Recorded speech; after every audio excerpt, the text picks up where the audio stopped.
Vous êtes sur Greener FM.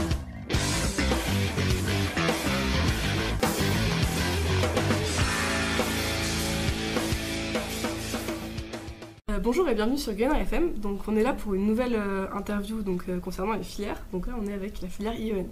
On est avec Grégoire Kessedjian, qui est le responsable de la filière, et deux élèves de deuxième année, Jean-Camille et Jeanne.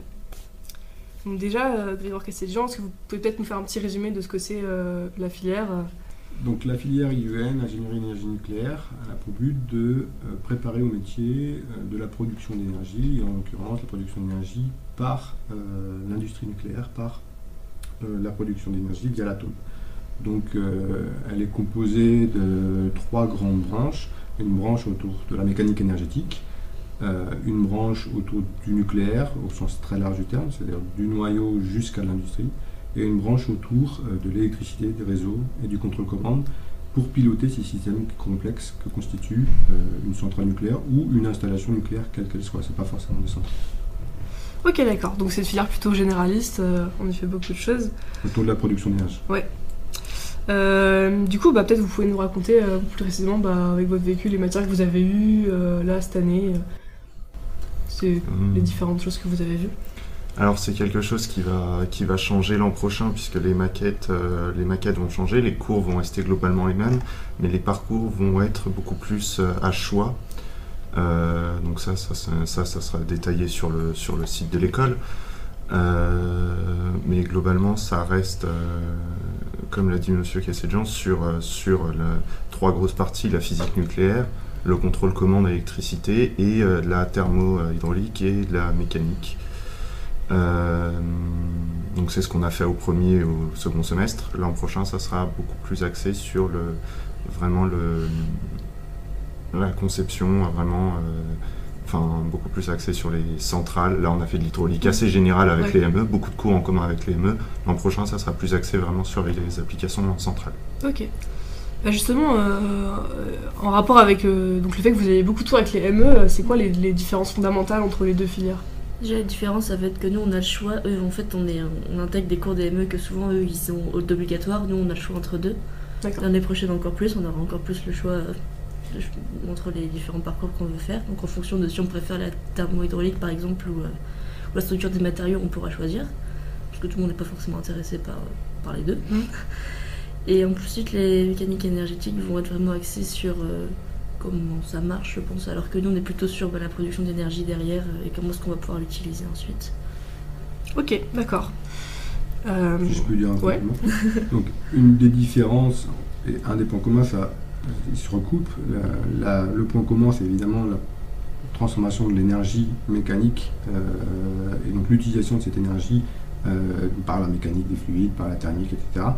La différence majeure, c'est qu'on se spécialise sur des aspects où la densité d'énergie est très très grande. Donc c'est ce qui fait que la technologie, in fine, la manière dont on va faire les choses va être différente, on va prendre des tournures un peu différentes parce qu'il y a des spécificités qui vont être enseignées autour des technologies de réacteurs.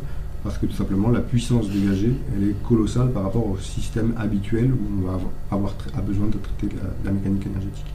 Donc on peut un peu stigmatiser les différences sur cette histoire de densité d'énergie. Ok. Oui, parce que la filière finalement elle se focalise plus sur ce qu'il y a après le réacteur, plus sur la turbine, des choses comme ça, si j'ai bien compris. Le positionnement de la filière IEN de Q par rapport à la filière génie énergétique et nucléaire GEN de FELMA est que GEN se centre sur le cœur, donc sur à la fois le physique du cœur mais aussi la thermique du cœur. La filière AE-Cube est plutôt orientée sur la thermique de l'échangeur et le lien entre le cœur et le réseau, puisque l'échangeur il est piloté par la capacité à dégager l'électricité sur le réseau et la capacité à absorber l'énergie dégagée par le cœur. Il faut qu'il y ait un équilibre perpétuel entre ces deux aspects-là, et la filière IEN se positionne exactement au centre de ce système-là, qu'est l'échangeur thermique. D'accord, ok, donc les deux sont complémentaires. Tout à fait. Du coup, comme cette interview elle est plutôt à destination des 1A, vu que c'est eux qui doivent choisir leur filière, qu'est-ce qui vous a décidé, vous, quand vous étiez en 1A, à choisir la filière IEN ? Moi, justement, comme on a dit, ME et IEN, finalement, on a pas mal de choses en commun. J'avais hésité entre les deux. D'ailleurs, j'avais commencé en faisant une pré-filière ME. Et puis en fait, je m'étais aperçue que la ME serait peut-être un peu trop modélisation et ce genre de choses, et qu'en plus, le côté nucléaire m'intéressait pas mal, donc c'est pour ça que je me suis orientée là-dedans. Parce que ça gardait les matières en fait qui me plaisaient en ME, mais qui avaient une petite valeur ajoutée quand même par rapport au nucléaire, en plus. Un peu la même chose, j'étais curieux de découvrir la physique nucléaire. Moi par contre j'ai fait la préfilière IEN. Les choix de préfilière n'ont pas tant d'importance que ça. Typiquement, on a comparé les cours de préfilière en ME et IEN. Alors je ne sais pas comment c'est cette année, mais l'an dernier c'était quasiment les mêmes. Donc ça n'a pas tant d'importance que ça. Alors la spécificité, je vais rajouter un petit complément parce qu'on est sur ce sujet-là, c'est que l'année prochaine on va proposer avec Adrien Bidot un morceau de la préorientation nucléaire un peu plus spécifique. Alors ce ne sera pas de la physique nucléaire parce que ça c'est le cours en 2 ans, mais on proposera de comprendre les spécificités de la densité d'énergie entre les différents systèmes. Que ce soit le solaire, que ce soit un barrage, que ce soit le vent, la physique atomique, donc le gaz, ou la physique nucléaire. Donc on aura un projet énergétique qui présentera les différences structurelles entre les points et qui nous rapprochera, qui nous amènera vers la partie un peu génie énergétique propre à la filière IEN. Ok. Oui, parce que pour l'instant, la préfilière, elle est en commun avec les HOE ou les ME, je sais pas. C'était la volonté d'avoir des préfilières qui soient, à l'époque, orientées sur plusieurs filières, et pas spécifiques. Donc là, alors ça ne fera pas... L'ensemble du module ne sera pas spécifiquement pour les IEN, mais il y aura une partie à choix sur la partie projet. En fait, sur la partie projet où il y aura un choix plus étiqueté nucléaire. Ok, d'accord.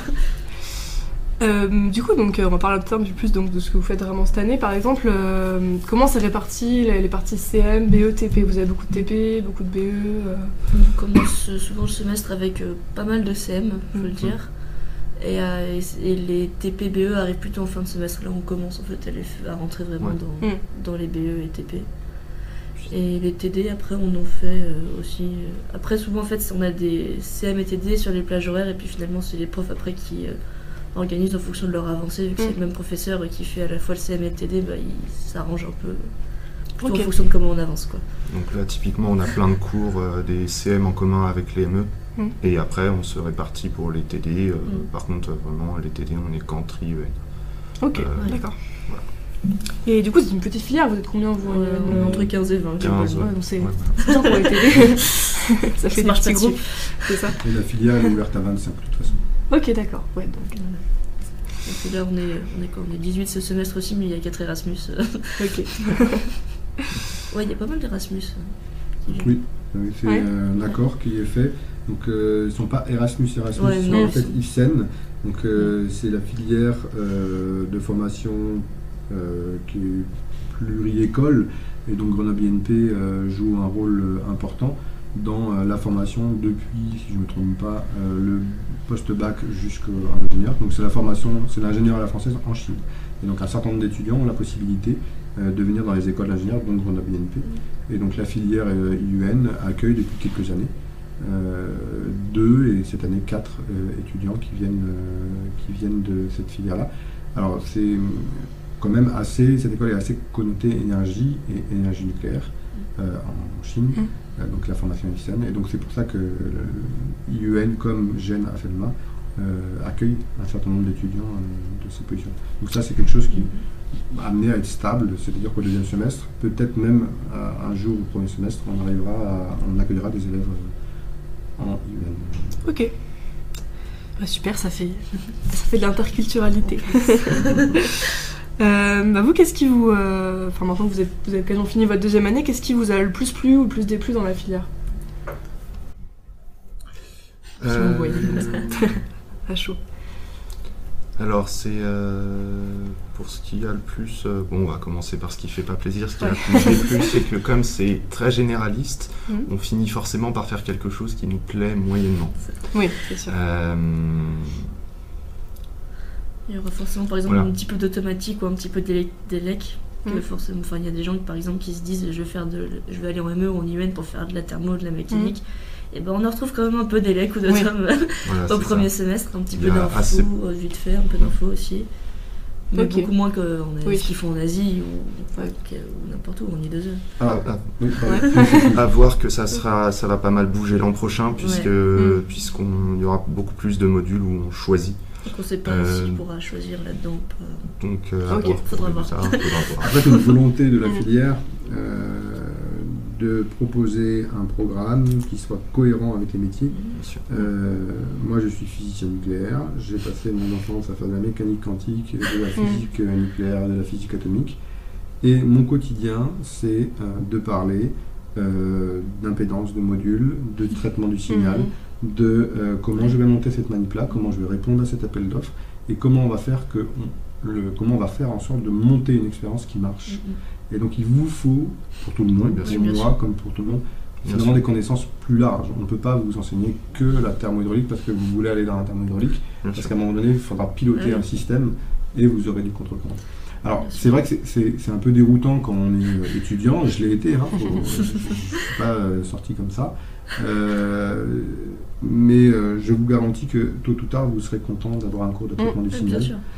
Et c'est pour ça qu'on a une volonté d'avoir un bon équilibre par rapport au métier, parce qu'aujourd'hui, vous vous orientez principalement grâce au stage de deuxième année de PFF vers votre choix in fine.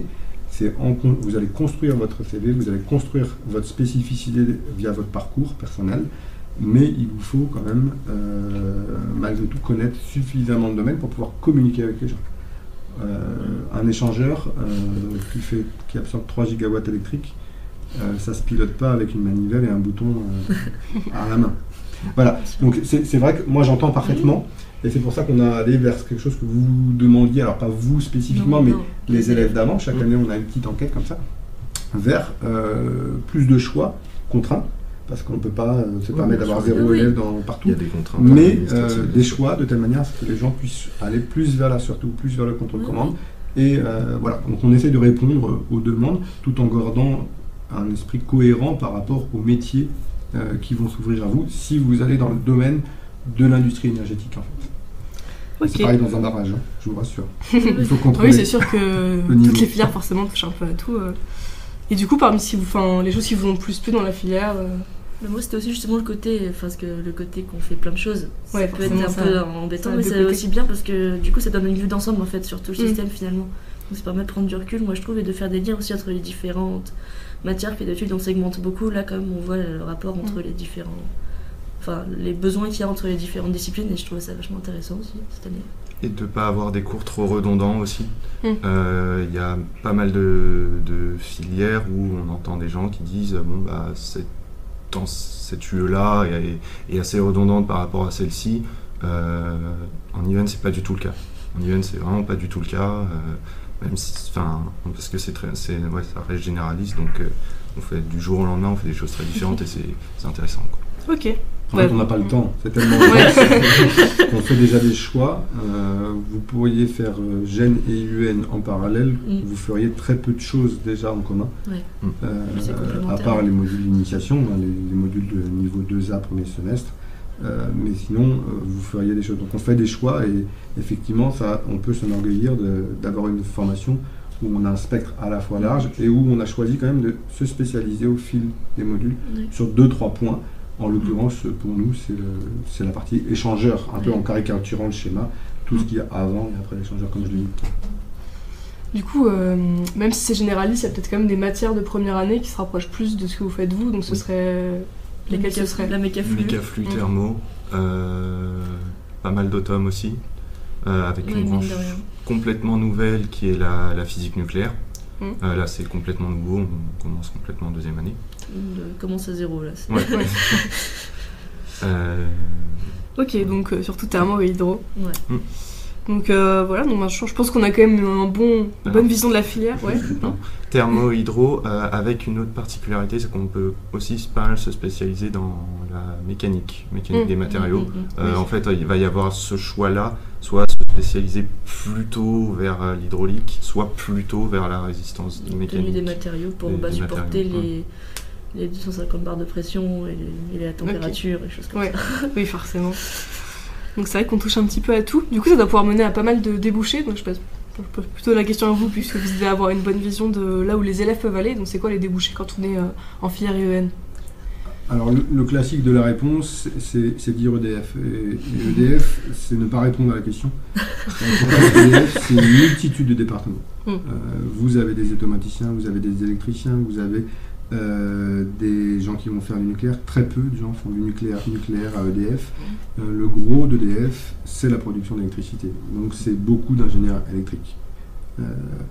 Du coup, EDF n'est pas une seule réponse satisfaisante dans sa globalité. Vous avez toutes les filiales qui tournent à EDF, et là il y en a beaucoup. Alors évidemment on pense à Orano, à Areva, on pense à Framatome qui construit le combustible, mais en fait autour de ça vous avez aussi, et en amont, le CEA qui est un grand secteur qui recrute beaucoup dans les filières type nucléaire, mais qui recrute en fait beaucoup dans toutes les filières d'ingénierie, parce qu'au CEA il y a beaucoup d'automatique, il y a beaucoup de thermique, il y a beaucoup de mécanique des structures. Un barrage, c'est quand même beaucoup de béton, donc il faut que le béton il se tienne, il faut qu'on puisse supporter les quelques tonnes de combustible par mètre carré qu'on va déposer. Et donc il y a tous ces métiers-là qui sont finalement amenés à répondre à ces clients. Et autour de ces très grandes entreprises, ces très grandes structures presque étatiques, vous avez une myriade de petites entreprises, de filiales. Alors petites, ça peut être des entreprises qui sont des startups, mais ça peut être aussi des entreprises qui commencent à être un petit peu grandes et costauds, Assystem, vous avez CGLEC sur la mécanique, vous avez Schneider sur la partie électricité, et qui va fournir de l'instrumentation pour Rolls-Royce, qui fait de l'instrumentation du cœur et du contrôle-commande. Et donc là, vous avez pour ces gens-là beaucoup de métiers autour pour Rolls-Royce, de l'électronique, du traitement du signal et tout ce qu'il faut pour pouvoir garantir que l'exploitation va être avec la sûreté qui est demandée par l'autorité de sûreté nucléaire, l'ASN. Et c'est ça qui fait que la branche nucléaire, elle est diversifiée parce qu'il y a plein de métiers. Toutes ces entreprises-là ne vont pas recruter que dans les filières nucléaires, elles vont recruter dans toutes les filières de l'école. Nous, on prépare les étudiants pour que ceux qui veulent aller dans quelque chose qui ressemble à la production d'énergie via le nucléaire ou qui utilise le nucléaire dans le médical aussi, puisqu'il y a de l'instrumentation, il y a des doses, il y a une formation qui accélère un petit peu leur initiation dans le milieu qui traite de ça. Donc c'est très vaste et je serais incapable de vous dire l'étendue des entreprises. Le bouquin des PFE avec la liste des PFE est probablement un très bel exemple. On a rarement 2 PFE dans la même entreprise. À part EDF, on a 2-3 étudiants chaque année. Le reste du temps, c'est des boîtes différentes qui proposent des stages. Ok. Donc effectivement, ça fait beaucoup de choses. Donc j'espère que ça saura convaincre les RA d'aller en filière EN, vu qu'apparemment il reste des places. Donc c'est dommage. Et du coup, si vous avez rien pour conclure, je pense qu'on va s'arrêter là. Donc je vous remercie d'être venus, Grégoire Kessedian et Jeanne et Jean-Camille. Et donc vous pouvez retrouver toutes les autres interviews sur la chaîne YouTube où vous êtes en train de regarder ça. Et je vous souhaite une bonne écoute des prochaines interviews sur Greener FM. Vous êtes sur Greener FM.